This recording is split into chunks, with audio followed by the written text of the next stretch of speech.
Coming up on Falcon Weekly, Buckingham Palace is abuzz with big news for the royal couple. Will and Kate have announced that they are expecting a baby. We've got the latest from London. And Ford recalls thousands of vehicles. We'll tell you which ones are on the list and why they're being recalled. Plus, find out which smartphone service plan will best fit your holiday budget. These stories and more coming up on this week's Falcon Weekly.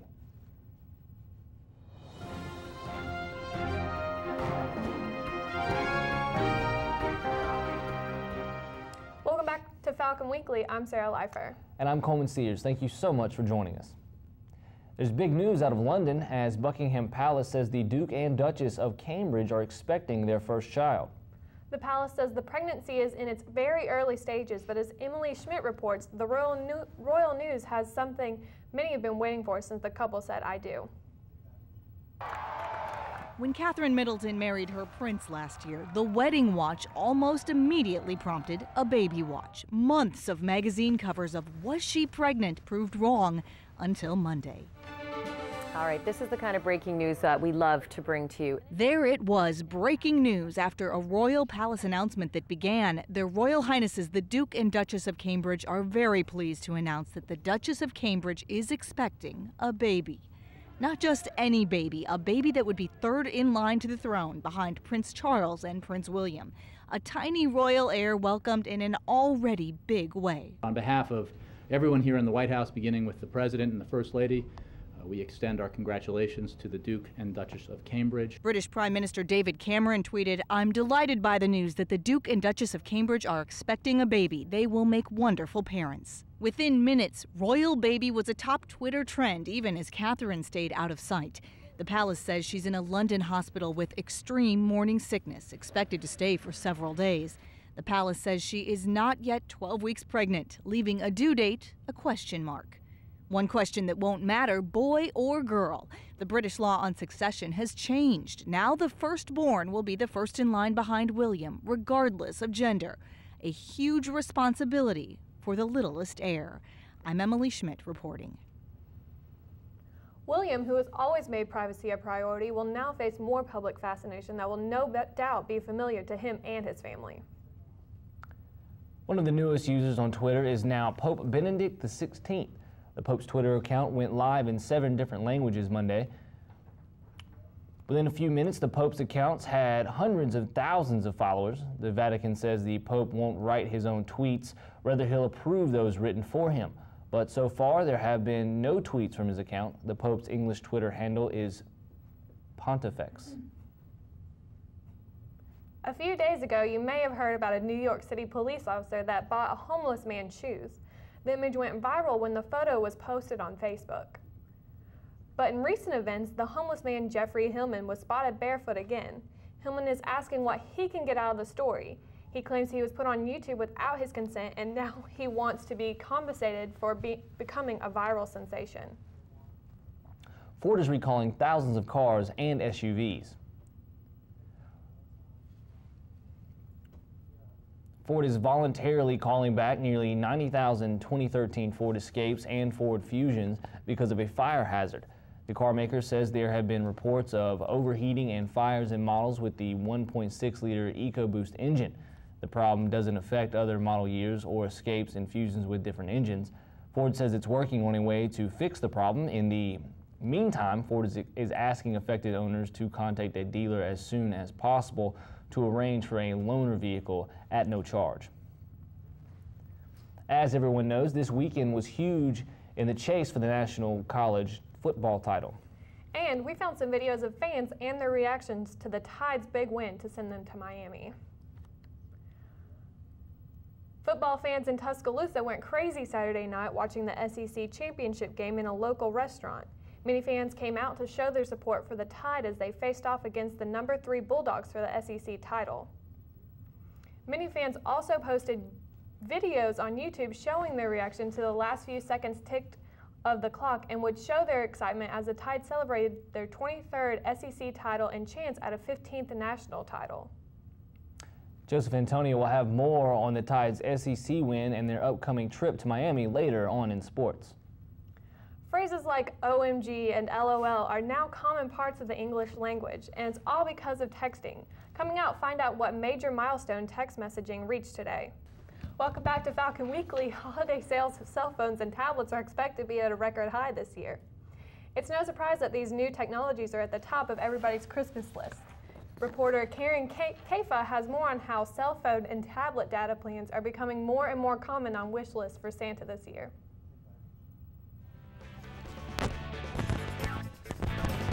Retailers estimate about 1 in 3 holiday shoppers will buy electronics this year. And while it's not as exciting as tearing the wrapping paper off a new gadget, consumers need to research service providers and data plans for those devices too. Consumer Reports recently surveyed more than 63,000 smartphone users about their service providers. The top overall pick for smartphones among the major carriers, Verizon, followed by Sprint and T-Mobile. For devices with 4G capability, however, users seem to fare best with AT&T. If the whole family is getting a smartphone or a tablet this holiday season, consider a shared plan. In the Consumer Reports survey, U.S. Cellular is on top in this category. According to the survey, the average American household spent more than $1,500 on their smartphones and smartphone service in 2012. Some users twice as much. With unlimited data plans, a thing of the past for most carriers, smartphone users can get in the habit of trimming data usage and their bills by using Wi-Fi for video streams, video calls, video uploads, music streams, and online games. I'm Karen Kafa, and you're now clicked in. Today marks the 20th anniversary of something everyone has been caught doing, texting. 20 years ago today, the innovative new message that would change history as we know it simply read, "Merry Christmas." Neil Papworth used a computer to send the first text message to a coworker's cell phone. Studies show that now 81% of all mobile users are texting. It's time again for a checkup with our resident tech doctor, Matt Sanderlin. This week, he'll tell us about a new app called Super Better that helps you turn personal goals into a fun game.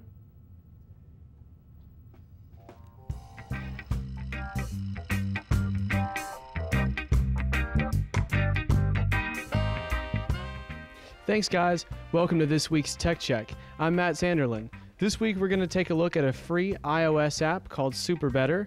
And basically, it's just a way for you to keep up your personal goals like dieting and exercise. Let's take a look at the app and I'll show you how it works. When you first open it, you tell it specifically what you're trying to work on. They have everything from eating healthier to lowering stress to working out. I'm just going to go with the basic, I want to better myself, or I'm getting super better option. And basically, every day it reminds you that you should do things like hug yourself, or let hunger be your guide, and it kind of turns these sort of things into a game so that it's not necessarily a checklist, but more of a fun activity while still managing, weight or exercise and all that kind of stuff like that. Well, I've got Dr. Bruce Finkley with me here today. What do you think about an app like that? I think this is a great app because, this time of year, everybody's starting to think about their New Year's resolutions. I mean, I know it's time for me to make my annual, I'm going to lose weight and eat better resolution that lasts me about a month. But hopefully an app like this, that does make it fun and interesting. I mean, I already have my phone with me all the time anyway, so hopefully it'll be an easy, like a pocket assistant almost to help me keep those resolutions. So I think it's a great idea. Well, and for free, you can't beat that because it's different than, hiring a trainer or that sort of thing. It's just a free app on your phone, like you said, and you can access it anytime. Well, thanks for checking in with us this week at Tech Check. Back to you guys. Thanks, Matt. Well, Playboy's founder Hugh Hefner will hear wedding bells in the near future. TMZ.com announced that the Ultimate Playboy is engaged to Crystal Harris once again, and the couple is planning to get married in the Playboy Mansion on New Year's Eve. Hefner and Lewis were engaged once before, but Harris called it off last June. The end of the semester is quickly approaching. Coming up, we'll tell you how some students are planning for finals. And we'll tell you how some Mass Comm students had a scare last week when unexpected technical problems wiped out a semester's worth of work. Welcome back to Falcon Weekly. A Montevallo alumnus is now the newest member of the Shelby County Commission. Today, Governor Robert Bentley's office appointed David Bearden of Helena to fill the District 5 Commission seat formerly held by Bearden's uncle, who died 2 days after his re-election in November. Bearden didn't originally plan on running for the seat, but several people came to him and asked him to Bearden's family has a history of members in elected offices. A spokesperson for the governor said Bearden's business background is what helped him to get to the front of the pack. Bearden got his degree from the University of Montevallo in business and has been a business owner ever since. The end of the fall semester is here and finals are coming up just next week. Falcon Weekly's Mandy Hawkins joins us live in the newsroom with more about how you can prepare for finals. Mandy? Thanks, guys. Finals are starting next week, and this is a hectic time for many students who are taking their exams for this first time, or for others who are trying to graduate. I talked to some Montevallo students to see how they are preparing for exams. And I'm going to be studying with my friend, well, some of my friends that have classes with me, and just trying to relax and take breaks at the same time. The library has extended their hours for the week before exams and the week of, staying open until 2 during the week. The Learning Enrichment Center, located in the bottom of the library, is having extended tutoring hours.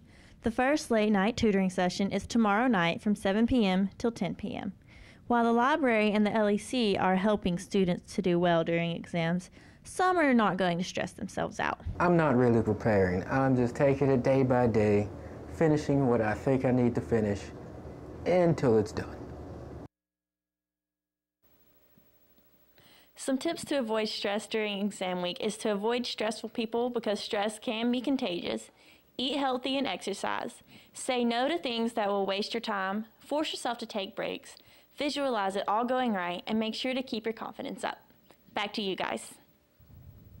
Thanks, Mandy. Changing gears, the end of the semester has become even more hectic for mass communication students here at Montevallo. After the shared server on the Mass Comm building crashed early last week, reporter Matt Sanderlin tells us more. December is the time of year that tends to signify stress for college students. Papers are due, projects are turned in, and the frantic last-minute studying begins leading into the final exams. Graduating mass communication students at the University of Montevallo now have an additional weight of concern they have to deal with in this already chaotic time of year. The shared server, where graduating seniors store their final mass communications projects and exit portfolios, crashed last week, leaving many seniors in a state of crisis. Well, it added a lot more stress because I have to redo everything in a handful of days before, graduating. And that sucks because no one wants to do that.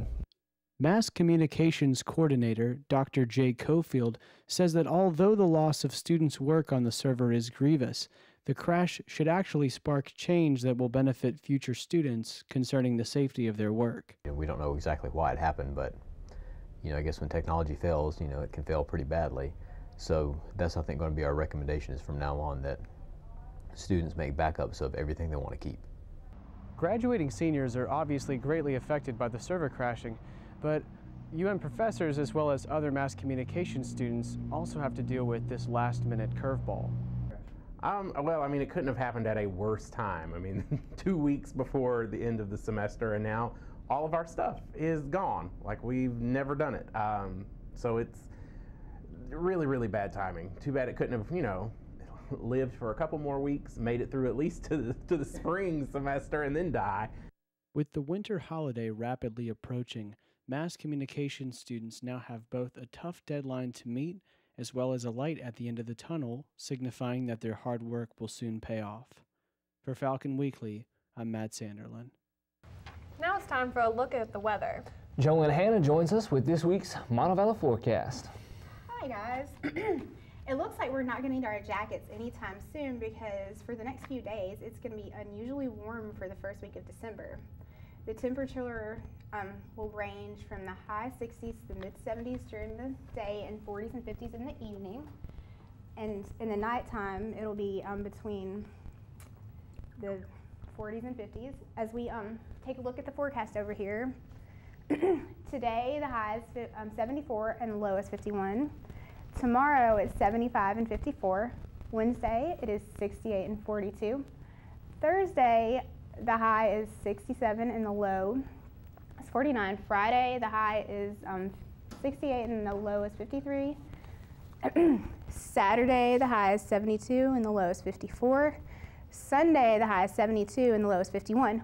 Also, tomorrow and Wednesday, there is up to a 40% chance of rain, and then for the rest of the week, the chances of rain are pretty slim at 10%. Now back to the news desk. Thanks, Jolene. SeaWorld is supposed to be a fun place to visit with the family, but for one girl, it was anything but. On a recent trip to the park, 8-year-old Jillian Thomas was bitten while feeding a bottlenose dolphin in a tank, while the dolphins mistook her hand for a snack. Reporter Sophia Choi has more. Are you touching me yet, James? A thrilling time feeding bottlenose dolphins at SeaWorld in Orlando turned frightening with this moment when one of the mammals bit 8-year-old Jillian Thomas on November 21st.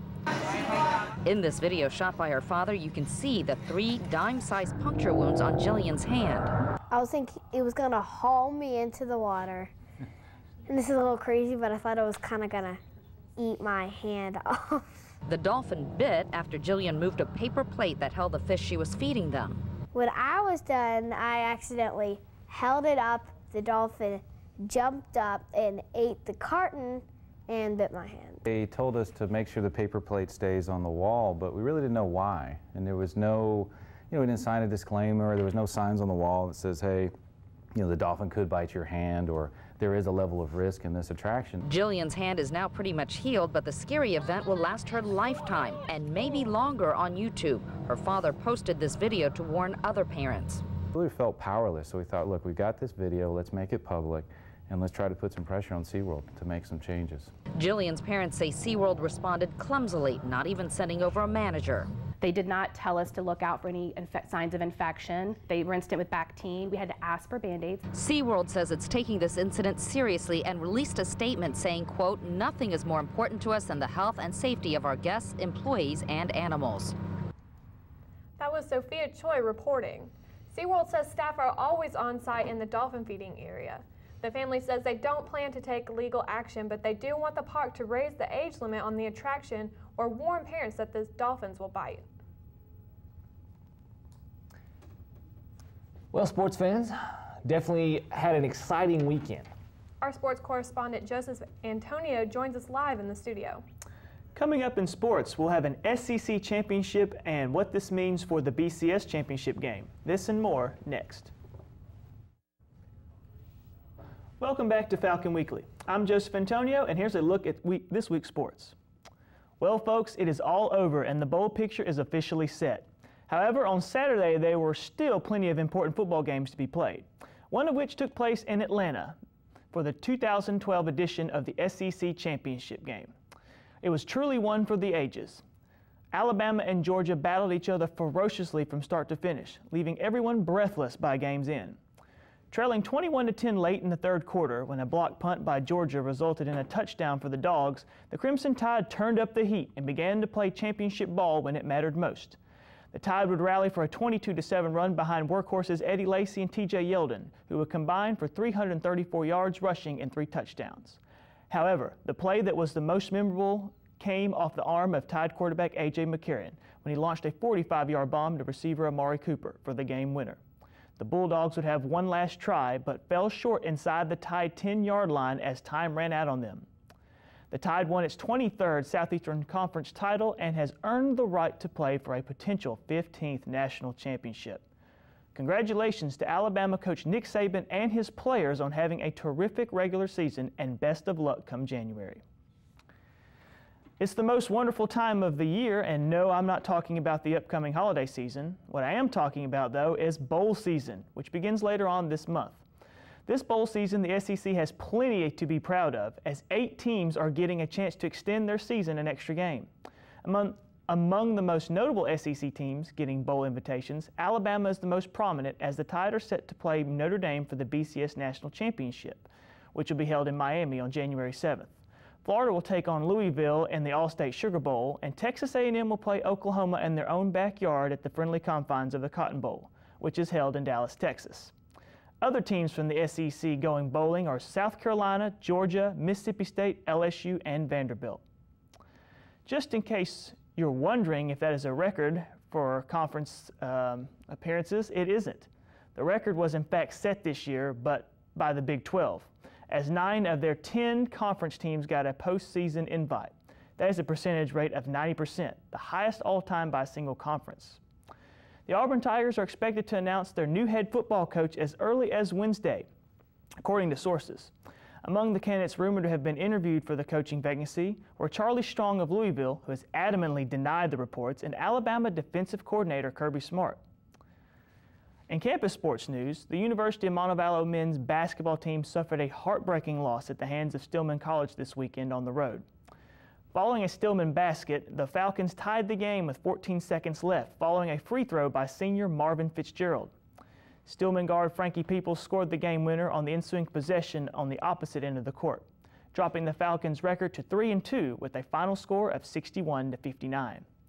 The men return to action December 6th with a trip to Tuskegee University in non-conference play.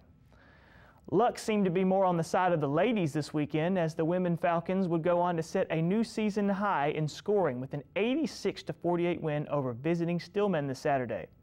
The 86 points marked the most points scored by the Falcons under second-year coach Cindy Hilbrick. The Falcons would see all 11 players finish with at least one field goal. The team also shot nearly 50% from the floor during their 38-point victory. Too bad the guys weren't allowed to borrow a few of those extra points this past weekend. The women return to action December 6th with a game against non-conference opponent Shorter University. Tip-off is set for 5:30 p.m. For your complete campus sports news and analysis, don't forget to tune in to Falcon Fever this Wednesday night for its final broadcast of the year. And that is this week's Look at Sports. Thanks, Joseph. Finally today, people in Sac County, Iowa are taking a second look at a unique Christmas creation made of hay.